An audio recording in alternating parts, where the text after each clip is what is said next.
kipindi cha maswali na majibu. Bismillah.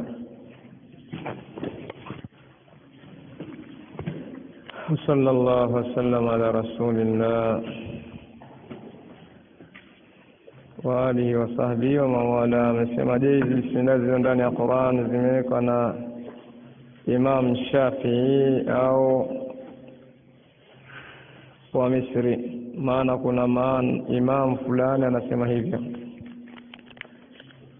Qur'ani tawqifia akhi, masala bismillah, masala Qur'an ni masala tawqifia. Hawezi mtu kusema bismillah weke.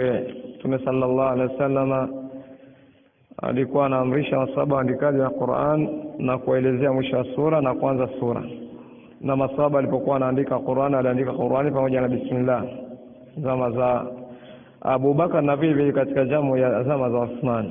Kwa hiyo hakuweka Misri wala hakuweka Imam Shafi'i, labda kama kusudia shakli za Qur'ani, fatha, kasra, dham. Hizi zimekuwa na Hajjaj bin Yusuf al-Thaqafi rahimahullah, labda kama hivyo. Jini mahaba wanaweza kutolewa kwa kusoma ruqya. Naam, usomaji wa ruqya ni sababu katika sababu za kuotoa majini wale ambao wamefanya masi, waliopata masi. Sababu ya kuondoka masi ni usomaji wa kusoma ruqya, kusoma aya za Qur'an, adiya al-mathura. Inaweza kumfundisha mwanamke ambaye sio maharimu wako kwa njia ya simu. Hii ni kwanza kufungua mlango ambao unaweza kuleta madhara. Kama atakuwa muda huo unafundisha, kama hakuna jinsi, hamna namna, basi kuna maharimu yake muda kwa mnafundishana. Sio kuna maharimu mbele ya kufundishana, au kinyume chake kilichokuwa aula ni kuacha kufungua mlango huu, kwa sababu wa mu'dhamun nari min mustasghari sharari, moto mkubwa huanza na cheche. Moto mkubwa ule huanza cheche. Kwa hiyo hii ni cheche ya kuelekea moto uliokuwa mkubwa, kuacha ni aula. Ama kuna maharimu yake itajuzu. Inajuzu kutoa kalima kwa watu ambao sio ahlus sunna, kwa kuwalingania sunna. Naam, kama ni watu mawamu wanahitaji kulinganiwa, nenda walinganie sunna. Lakini wengi misikiti ambayo inaambiwa ni mawamu ni misikiti ya watu wa bid'a. Misikiti mingi inaambiwa mawamu ni misikiti ya bid'a. Kama ni mawamu, nenda walinganie kulingania sunna, na kama unataka durusu kwa maana kuwafundisha sunna sahihi, haina ishkali katika hiyo. Lakini kama kinyume chake misikiti ya watu wa sunna ipo, kufundisha katika misikiti ya watu wa sunna, kalingania katika misikiti ya sunna ili kuifanyia dawa iwe na tamayuz. Hukumu ya kusikiliza kasida, usikilizaji wa kasida ama upigaji wa kasida, usikilizaji wa kasida ni mambo ya wanawake au ni mambo ya wanawake. Ama kusudiwa kwa maana beti za shairi hizi ambazo zina faida za kielimu, hazikupigwa katika muundo wa kasida kama wanafanya kina mama. Mashairi ya kielimu ambao yamekuja katika milango ya akida au milango ya ilmu, milango ya ibadat, kwa una rekodi ya mashairi yale ya usomaji wa mashairi inajuzu. Ama kasida kwa hivyo wanaita anashid. Anashid ni bid'a, hususan ambazo hazihusiana na mnasaba kina mama. Amesema hivyo Sheikh Fauzani hafidhahullah kwamba anashidi hizi ni anashidi islamia, hizi ni bid'a, haijuzu, wala hakuna anashidi islamia katika Uislamu. Unaweza funga sunna Nabii Daud, ikutana na sunna Jumatatu na Alhamis pia unafunga. Kwa mfano nimefunga Jumapili Daudi, lakini Jumatatu pia nikafunga pia nikaendelea, alafu Jumatano nikafunga Alhamis. Kwa maana umetiania kufunga Alhamis, unafunga Alhamis, baadaye ndio unafunga kwa Nabii Daudi. Lakini kilichokuwa aula katika hili bila shaka funga Nabii Daudi ndio funga iliyokuwa bora zaidi katika funga za sunna kwa alivyoeleza Mtume sallallahu alaihi wasallam. Laiti kaongetoshelezeka na hiyo ya funga Nabii Daudi bila ya kuiadhibu nafsi na kuiparaha nafsi, ingekuwa ni aula. Lakini kama utafunga kwa nia Jumatatu na nia Alhamisi inajuzu. Pevoni watu wake hawatakuwa na huzuni. Je, yule ambaye mtu wake wa karibu atakuwa anaingia motoni, hatakuwa na huzuni juu yake? Hatakuwa na huzuni. Allah amesema hivyo, alhamdulillahi alladhi azhaba 'anna alhazan. Wanasema hivyo, na muhimidi Allah, tuondosha huzuni. Huzuni tunahuzunika vipi kwa kafiri? ameenda motoni kafiri, na kuzunika vipi? Naam. Muulizaji wake mwenyewe hayupo hilo swali. Anauliza mwenyewe hayupo. Anasema kitu na tunasijia Masjid Sunna sasa ni siku. Masjid Sunna imevamiwa na mahizbi wa baramika. Mabaramika wapo pale wamepanga dosi zao za ubabaishaji wa kubabaisha watu. Sio nafsi hii kusoma katika dosi zao, wala sio nafsi kukaa katika majalisi zao, kwa sababu ni watu ambao Allah ndo anajua leo katika siri nafsi zao. Kwanza ni watu waongo kama walivyosema. Amekuja mmoja kipindi hicho mizozo, anasema tutamleta mtu ambaye hana mafungamano ya huku wala ya huku. Angalia hali. Tutamleta mtu asimamie kwa muda huu, kuna hii mafurugu. Tutamleta mtu ambaye hana mafungamano ya huku wa nini wala hawa. Kaletwa mtu kumbe ni mwalimu wa irshadi, watu wa Umar bin Khattab. Nukta ya mwanzo khiana, kali usema khiana. Taleta huyo mtu tusikilize ziada tendade, lakini tutaleta mtu ambaye hana mafungamano yoyote, akaleta hiyo khiana dhahir. Suzuri nasema hapa anakusudia kumleta msimamu kwa ile kinabudia la uongo shea, ataka fitna, shea anatengezea fitna. Imeenda juma moja msimamu amekuja pale, wanamuita daktari wa amekuja hapo anatoa hotuba naye, alafu mimi naambiwa kwamba analeta fitna. Sawa, ushabiki katika dawa, wametengeza ushabiki katika dawa, lakini Allah ndo msimamizi wa yote. Hasbunallahu wa ni'mal wakeel. Allah ndo msimamizi wa yote. Watu wote wanafahamu jinsi ya Masjid ya Msasani ilivyoanza mpaka ilipofikia uasisiwaji wake, darasa zake toka imeanza mpaka ilipofikia. Hakuna mwalimu, hakuna khatibu isipokuwa khatibu mpaka tupange au ni mpange kwamba fulani katoa khutba. Toka tumeanza, na asili ya kutengeza Masjid ya Msasani ni mimi. Ingawa sasa hivi mwingia saa tu kabla ulikuwa na nia kujenga msikiti, mbona hujajenga siku zote? Siku zote hujajenga, uliko wapi? Lakini baada ya kutokezea mimi tokea mwanzo kuna nia kujenga msikiti. Mmoja anasema hivyo, ile kadhabu dajjali, wamfu uongo kabisa. Uone haya, mtu mzima ushakuwa mzee, unaelekea katika uzee, unazungumza uongo hadharani. Akhi, watu wote wanafahamu msikiti asili. Wale wote waliokuwa nao katika durusu wanajua msikiti umeanzaje mpaka ulipofikia. Asili msikiti umeanzishwa kutokana na durusu ambao nilikuwa nikiziendesha mimi.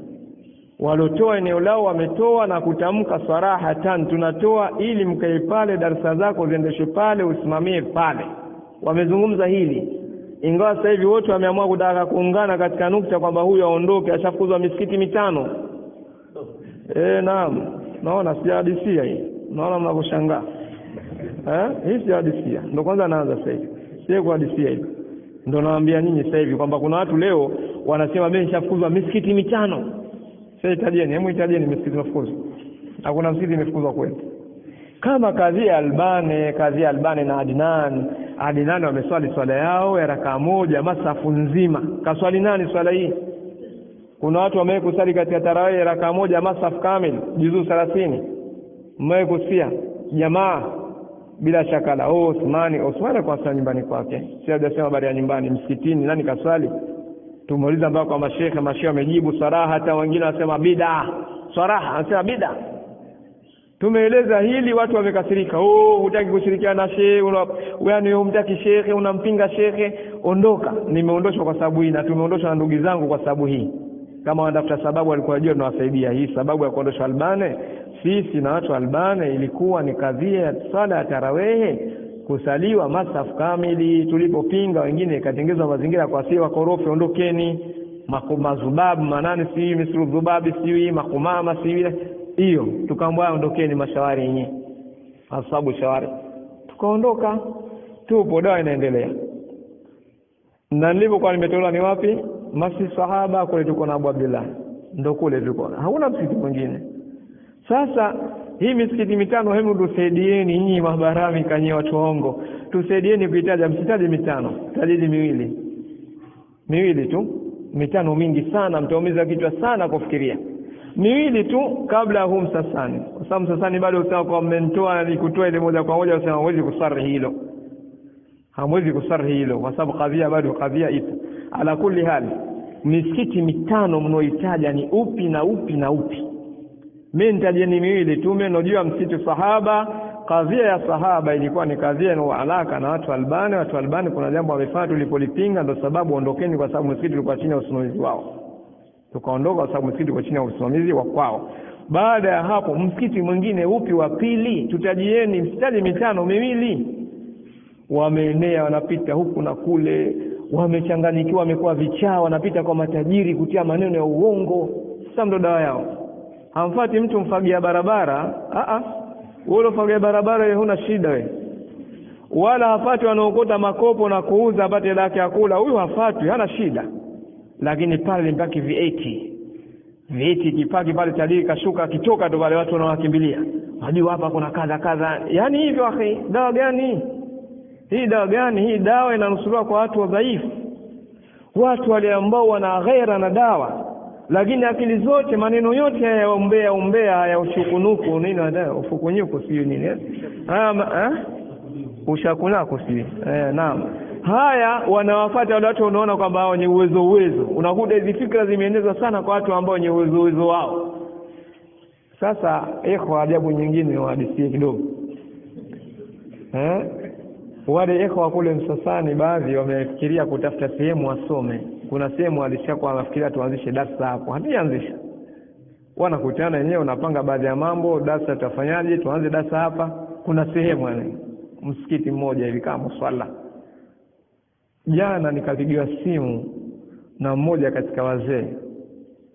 Anasema hawa jamaa zenu hapa Msasani, wale ambao ndo masjid sunna, watu wa sunna hao, wamemfuata yule mzee mwenye eneo, wamemwambia hii sehemu aifunge. Hapa wanapotaka kuja kusoma jamaa afungwe, na huyu mwalimu wao anaitwa Hamisi.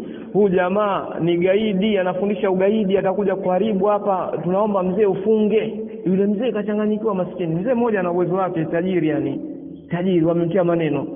Mzee akaona saa jambo limemshughulisha tena ugaidi unakoja, akibidi amtafute mtu wa karibu. Bwana imekuaje? Mbona sikia habari gani? Njoo tuonane. Mzee kaenda kuzungumza naye, kaonana naye.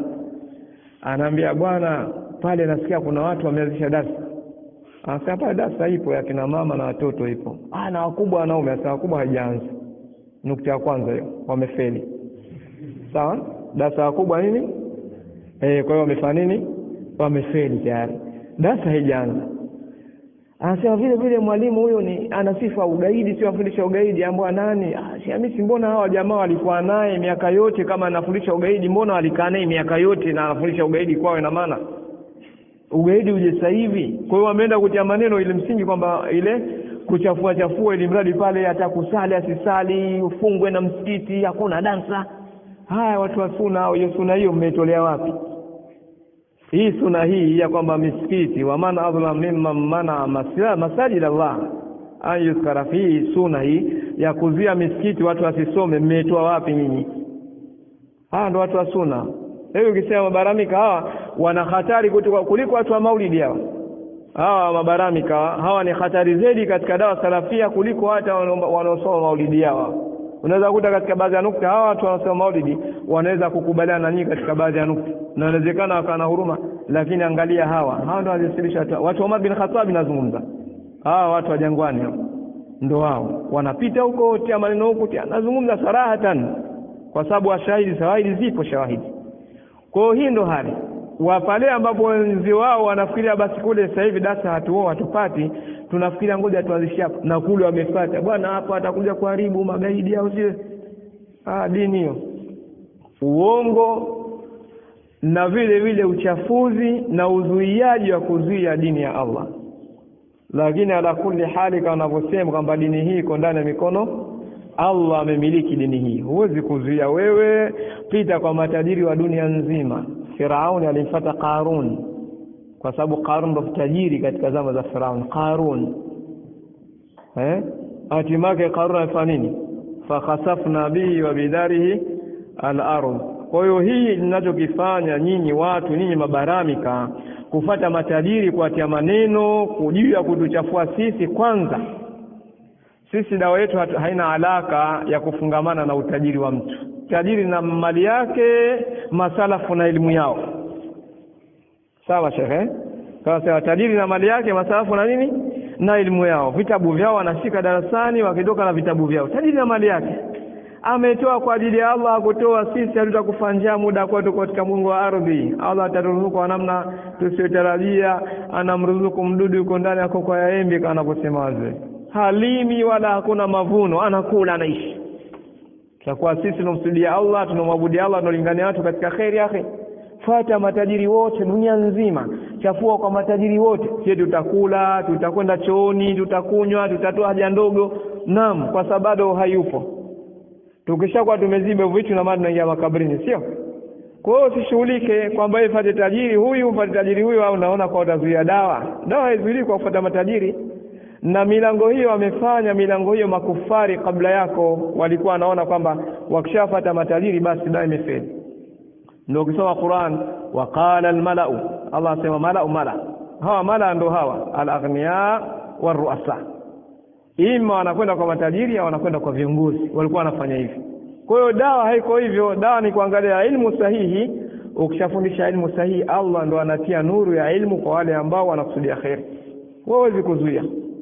Fanya ujanja wote, na wallahi wa billahi nendeni kokote, hamwezi kuzuia dini hii wala hamwezi kuzuia dawa hii. Hata kama mtadhikisha maduati, muda kuwa dawa imesimama juu ya qala Allah qala Rasul, hii ona raha salaf, ka raha kabisa mustarehe. Imam Ahmad rahimahullah alizuiwa asifundishe, alizuiwa asifanye darsa, alizuiwa yani hata kalima alizuiwa kwa miaka katika daula Abbasia.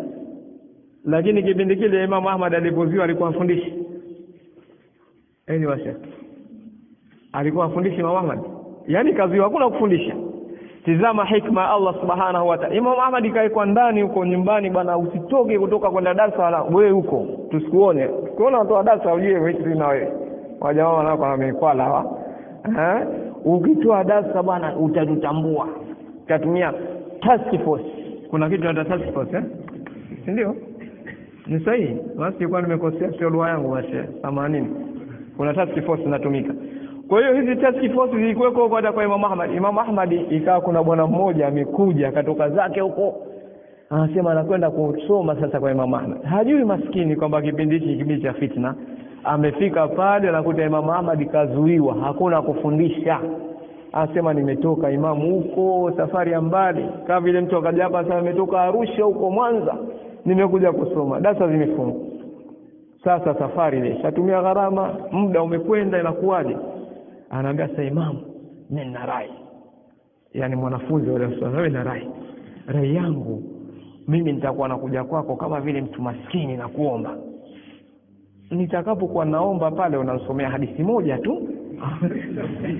Hadithi moja tu, nsomea hadithi moja, ikesha nachukua sadaka naondoka. Hadithi moja kwa siku, hadithi moja. Siku 30 hadithi ngapi? 30. Kwa jamaa anakuja asubuhi pale, ya imam imamu yuko mlangoni, imamu yuko da hadathana fulani, akimaliza qala Rasulullah sallallahu alaihi wasallam alhadith, anafunga mlango fadhali. Bwana hadithi ishachukua hadithi na sadaka yake, anaondoka. Haya, darasa inaendelea. Kwa hata mkiamua kwamba labda mfunge zile darasa, bado watu watasoma kwa sababu Allah amekadiria watu wasome, sio? Hata mkiamua funga darasa watu watasoma kwa namna ambayo nyingine usijua wewe. Ala, leo tuko hapa, darasa zetu zinaendeshwa hapa, watu wengine wanasikiliza online mixed, wako nje ya nchi wanasoma, hako darasani kwetu, lakini wako mamia watu wanasikiliza. Alhamdulillah, khairi inaenea. Wewe umefunga, umezuia msitu wako watu 10, hata unapo darasa yenyewe sio umezuia, watu wanazuia pale watu 6 7. Hawazidi shekhi. Hiyo darasa umezuia watu wanakaa pale sasa hivi watu 6, si mara 5 nasikia, mara watu 4 sijui. Sasa uhuni katika dawa. Usidia uhuni kuleta uhuni katika dawa, nadhani Allah atakuacha akhi. Kwa na saa zangu msihudhurie kwa kipindi hichi ambacho wao wameamua kufanya uhuni huo. Tusimamie katika hii nukta inshallah. Tuendelea asila zobaki katika darasa hili. Wallahu a'lam. Alhamdulillah.